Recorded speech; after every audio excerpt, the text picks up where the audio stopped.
আজ করবো পটল আলু দিয়ে রেসিপি। পটল আলুটা আমরা ভালো করে কেটে নেব। এখানে পটল আর আলুটা আমরা ছিলে ভালো করে কেটে নিয়েছি। এখানে আমরা মশলা নিয়েছি আদা, রসুন, শুকনো লঙ্কা, জিরা, পেঁয়াজটা পরে দেবো। এখন ভালো করে পেস্ট করে নিই। এখানে আমরা সব কিছু পেস্ট করে নিয়েছি। এখানে আমরা কই মাছটা ভালো করে কেটে ধুয়ে নিয়েছি, এখন ভেজে নেব। ভালো করে লাল লাল করে এখানে ভেজে নিয়েছি আমরা, এখন নামিয়ে নিব। এখন পটলটাও ভালো করে লাল লাল করে ভেজে নেব।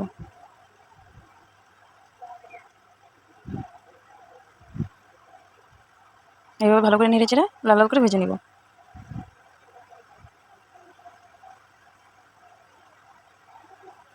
পটলটাও আমাদের ভাজা হয়ে গেছে।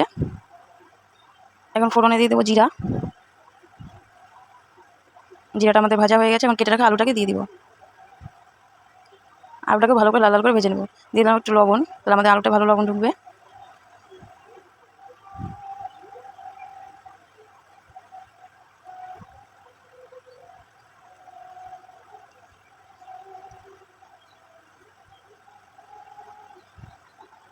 আলুটা আমাদের ভাজা হয়ে গেছে। এখন পেস্ট করা মশলাটা দিয়ে দিব।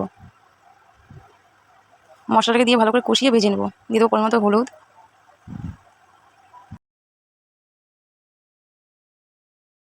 দিয়ে দেবো পরিমাণ মতো লবণ। এখন ভালো করে মশলাটাকে কষিয়ে ভেজে নেব। মশলাটা আমরা ভালো করে কষিয়ে নিয়েছি, এখন ভেজে নেব।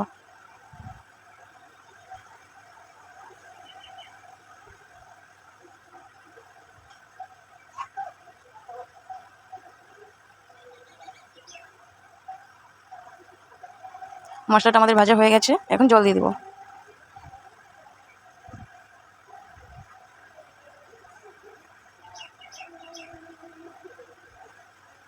এখন ভেজে রাখা পটলটাকে দিয়ে ভালো করে ফুটিয়ে নেব।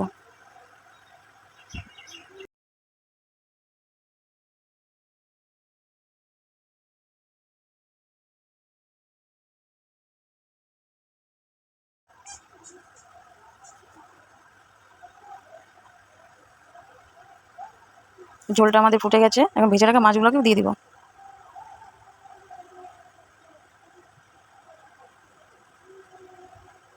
আর একটু ভালো করে ফুটিয়ে নেব তরকারিটাকে।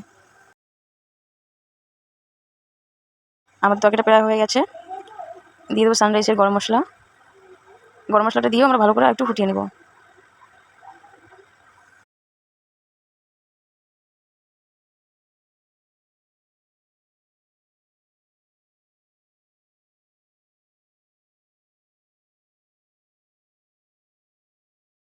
আমাদের পটল আলুর রেসিপি রেডি। এখন নামিয়ে নেব।